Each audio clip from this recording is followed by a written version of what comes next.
Señores y señores, continuamos con el doctor de los pies. Estamos hablando de las lesiones de los ligamentos y cómo con cirugía percutánea o cirugía mínimamente invasiva podemos corregir estas lesiones. Entonces, si tenemos un desgarro, una rotura del tendón de Aquiles, pues nosotros tenemos técnicas quirúrgicas para esa lesión, pues unirla de nuevo y hacer pues que el tendón vuelva a tener la funcionalidad que tenía o parte de la funcionalidad que tenía. Y lo podemos hacer con correcciones mínimamente invasivas. Es decir, existen técnicas para corregir el tendón de Aquiles, para ayudar al tendón de Aquiles cuando se desgarra, cuando se rompe, de manera mínimamente invasiva. Pero hay lesiones que son muy grandes, que son muy prominentes y que van a necesitar pues de la cirugía abierta, que pueden necesitar pues extensiones del tendón de Aquiles para que vuelva a tener la funcionalidad que tenía, e inclusive pueden haber, pueden necesitar injertos autólogos de tendón o injertos sintéticos de tendón para poder reponer los tejidos o las fibras del tendón que se dañaron y que ya no pueden ser reconstruidas de nuevo. También existen cirugías percutáneas para extender los tendones, bien sea los tendones extensores o flexores de los dedos, los tendones peróneos, también el tendón tibial posterior, si nosotros queremos lograr un balance en lo que es la biomecánica de la marcha, especialmente en pacientes diabéticos. Recuerden que en los diabéticos ocurre que se empieza a acumular azúcar, se combina el azúcar de una manera anormal con las proteínas de los tendones y los van endureciendo. Van endureciendo esas fibras, la biomecánica de la marcha de estas personas cambian, se forman callosidades, se forman ulceraciones en diferentes partes de la planta del pie, y por eso nosotros tenemos que hacer un balance para que la biomecánica de la marcha sea más adecuada y haya menos lesiones. También nosotros tenemos la cirugía percutánea o mínimamente invasiva en los dígitos pequeños, especialmente para las cirugías de juanete, para las cirugías de dedos en martillo, dedos en garra, dedos en masa, protuberancias óseas en los dígitos pequeños, que pueden ser muy dolorosas, especialmente cuando utilizamos zapatos cerrados. Estas cirugías son un poquito más sencillas, no siempre son aplicables a este tipo de deformidades. A veces tenemos que auxiliarnos también con las cirugías abiertas para corregir deformidades de los dígitos pequeños, para corregir deformidades muy complejas que no van a poder ser corregidas con cirugía mínimamente invasiva. Entonces, la combinación de la cirugía mínimamente invasiva y la cirugía tradicional o abierta es lo que nos va a dar a nosotros la pericia, que nos va a dar a nosotros una mayor efectividad en el tratamiento quirúrgico de muchas lesiones. Entonces, cuando nosotros tenemos un halus valgus, un halus abductus valgus, que es el famoso juanete, pues nosotros pues podemos hacer combinaciones de cirugías abiertas, de cirugías mínimamente invasivas, dependiendo de cada situación. Si la deformidad es muy prominente, lo más recomendable es hacer cirugía abierta. Si la deformidad no es tan prominente, especialmente la cirugía de los juanetes, pues nosotros podemos hacer cirugía mínimamente invasiva, en donde se eliminan las protuberancias, se pueden realizar osteotomías para los segmentos, pues alinearlos y lograr una mejor estructuración estética y funcional de estas deformidades. Los dedos en martillo, los dedos en garra, los dedos en masa son muy dolorosos. Pueden ser dolorosos en la punta del dedo, como también pueden ser dolorosos en la parte más dorsal. Ahí pues nosotros podemos hacer cortes de tendones, podemos hacer artroplastias, es decir, entrar dentro de la articulación y producir una fusión de esta articulación y colocarla en la posición deseada, en la posición pues más cómoda. También están los problemas de los metatarsos, que pueden ser manejados con cirugía mínimamente invasivas. Especialmente la mínima invasiva la utilizamos en los pacientes diabéticos, en pacientes que tienen compromisos circulatorios, pero en las personas que no tienen compromisos circulatorios, que no sufren de diabetes, preferimos para que la corrección de los metatarsos se prefiere pues lo que es la cirugía abierta. ¿Por qué? Porque podemos alinear la cabeza del metatarso con mayor efectividad e impedir lo que se llaman las lesiones de transferencia que se pueden producir a veces con la cirugía cerrada o la cirugía percutánea de los metatarsos. Nosotros pues cuando tenemos un paciente con una callosidad plantar producto de una deformidad de una articulación o una deformidad de un hueso, pues la única manera de poder corregirla es con cirugía. Señores, vamos a hacer una pequeña pausa y continuaremos con este interesantísimo tema después de estos comerciales.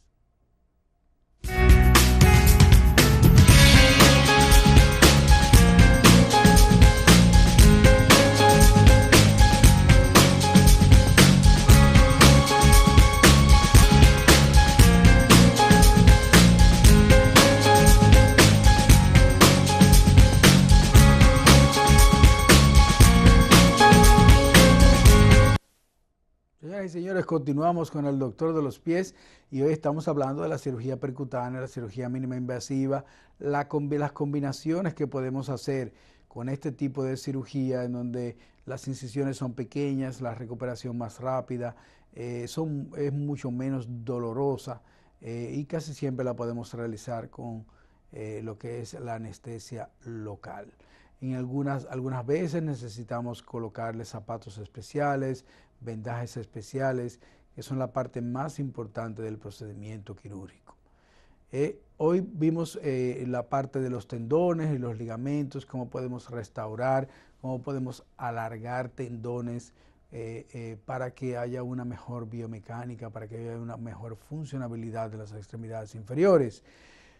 Y también vimos las cirugías y hablamos someramente de lo que son las cirugías de la parte anterior del pie, especialmente la cirugía de los juanetes, las cirugías de los dedos en martillo, de los dedos en garra y de los dedos en masa. Ahora vamos a hablar un poquito de lo que son las cirugías de la parte posterior del pie y son los famosos espolones, los espolones calcáneos dorsales, los espolones calcáneos plantares, también las osteomelitis o infecciones dentro del hueso, también pueden ser tratadas con cirugías. Los espolones calcáneos, lo primero que tengo que decir es que la mayoría de estos espolones no producen dolor. Lo que produce el dolor es la degeneración del tendón o del ligamento o de la estructura en donde se están formando pues estos sobrehuesos. A veces estos sobrehuesos tienen una razón de ser, no se forman solos, se forman porque hay una situación patológica y el médico, la responsabilidad del médico es identificar esa situación patológica y tratarla. Si usted tiene, por ejemplo, una persona que tiene un espolón calcáneo dorsal, es decir, que le duele la parte más dorsal del talón, que cuando se pone zapatos, que cuando se levanta en la mañana, tiene que cojear, a medida que va aumentando, pues a medida que va aumentando el ejercicio y que va caminando, pues el dolor va poco a poco desapareciendo. Hay otras personas que dicen que se levantan bien en la mañana, pero en la noche, cuando termina el día, que han estado trabajando, que han estado caminando, pues comienza a dolerle la parte más posterior o la parte plantar del pie por causa del el espolón calcáneo. Si nosotros identificamos un espolón calcáneo con una radiografía, también esta debe ser acompañada de una resonancia magnética o de un ultrasonido. ¿Por qué? Porque con la resonancia magnética y el ultrasonido nosotros podemos identificar otras estructuras que no son estructuras óseas que podrían estar provocando una degeneración de esas estructuras, podría estar provocando lo que se llama el famoso espolón. A veces el médico solamente hace la radiografía, identifica el espolón y lo cataloga automáticamente como la causa del dolor. Nosotros nos vamos mucho más lejos y muchas veces hacemos las cosas al revés. Buscamos estructuras blandas como ligamentos, tendones, músculos, nervios como causa del dolor y por último dejamos pues los espolones como la causa del mismo. Cuando el dolor es ciertamente producido por un espolón calcáneo, pues existen dos tipos de cirugías. Hay una cirugía que es la cirugía percutánea, la cual nosotros preferimos para los espolones, en donde además de un instrumental especial y un entrenamiento especial que usted debe tener, pues también pues usted tiene que tener un equipo radiográfico, un brazo en C diseñado única y exclusivamente para este tipo de procedimiento. Porque usted tiene que ir mirando, automáticamente usted va eliminando el espolón calcáneo, usted tiene que ir mirando a través del brazo en C qué falta y qué sobra. Porque si usted se va muy profundamente hacia el hueso, usted puede provocar una fractura del calcáneo. Y las fracturas del calcáneo pues son bien difíciles de tratar, son bien difíciles de manejar. Entonces, en toda cirugía sepan ustedes que van a haber complicaciones.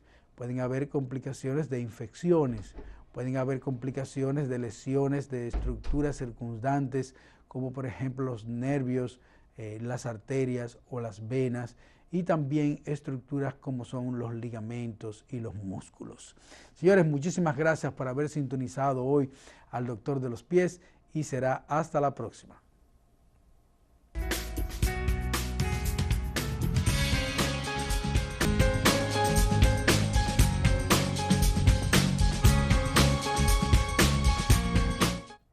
Hola queridos amigos del Doctor de los Pies, muchas gracias por sintonizar nuestro programa y también por visitar nuestra página en YouTube Doc Pies TV. Hoy, señores, vamos a hablar de un tema que a ustedes les va a gustar mucho porque se trata de los avances de la cirugía en el pie y en el tobillo.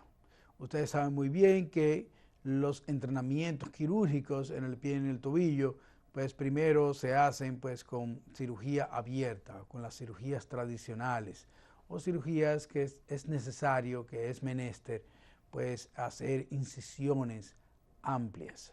Con las incisiones amplias se ven mejor los tejidos y hay menos margen de error, según dicen nuestros profesores. Pero hoy en día pues la cirugía ha ido evolucionando y cada vez más y ha venido lo que se llama la cirugía percutánea o la cirugía mínimamente invasiva, es decir, que por pequeñas incisiones se pueden hacer grandes cosas con también muy poco margen de error. Entonces, en este primer segmento, pues nosotros vamos a agotar todo lo que es la parte de la cirugía de los tendones en el pie y en el tobillo. En el pie y en el tobillo tenemos tendones para mantener la estabilidad de esta importante articulación. La articulación del tobillo, pues nosotros tenemos tendones y músculos que se encargan de lo que es la flexión del pie y otros músculos y tendones que se encargan de la extensión del pie. También la rotación interna, la rotación externa, la eversión, la inversión del tobillo, también están dados estos movimientos por los tendones, los ligamentos y los músculos. Cuando existe una articulación, es decir, cuando un hueso está comunicado con el otro, pues nosotros le llamamos a esto una articulación.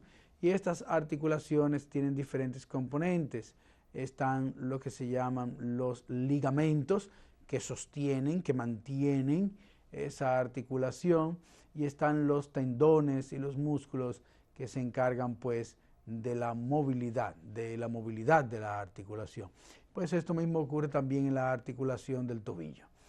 nosotros tenemos pues que las lesiones pueden ser de la articulación per se, del cartílago articular, pueden ser de los ligamentos, es decir, de las estructuras que sostienen la articulación, y también pueden ser de las estructuras que le dan la movilidad a la articulación, que son los tendones. Los tendones pues son la parte terminal de los músculos, y nosotros tenemos diferentes tipos de tendones. Tenemos tendones para la movilidad de los deditos pequeños, tenemos tendones propiamente para la movilidad del tobillo. En el tobillo hay un tendón muy importante que se llama el tendón de Aquiles. El tendón de Aquiles lo que produce es la plantiflexión, nos ayuda a empinarnos, a mantenernos con el pie de punta. Cuando nosotros tenemos un tendón de Aquiles roto, lesionado, fracturado, desgarrado o debilitado, pues entonces vamos a tener muy poca posibilidad de empinarnos, no vamos a poder empinarnos. Cuando tenemos un tendón de Aquiles muy rígido, muy apretado, o contraído o acortado, el tendón de Aquiles, pues entonces vamos a tener una manera de caminar en la punta de los pies. El tendón de Aquiles pues se puede lesionar, se puede romper al momento de usted hacer ejercicios muy bruscos como saltar, correr, jugar tenis. Ahí se puede desgarrar o se puede romper. También una mala pisada puede hacer que el tendón de Aquiles se rompa, se fracture, se lesione, se desgarre, y eso va a producir pues muchísimo dolor. Usted no va a tener la posibilidad, va a impedirse lo que es la plantiflexión del pie. Las lesiones del tendón de Aquiles se pueden manejar de diferentes maneras. Existe una manera conservadora que es la inmovilización, la utilización de plasma rico en plaquetas para la regeneración de esas fibras del tendón, y también se pueden utilizar desinflamatorios y analgésicos. El hielo, recuerden que es uno de los desinflamatorios naturales más poderosos que existe, y el hielo siempre nosotros lo utilizamos después de una lesión en los tendones y en los ligamentos. Señores, vamos a hacer una pequeña pausa y en el próximo segmento continuaremos con este interesantísimo tema.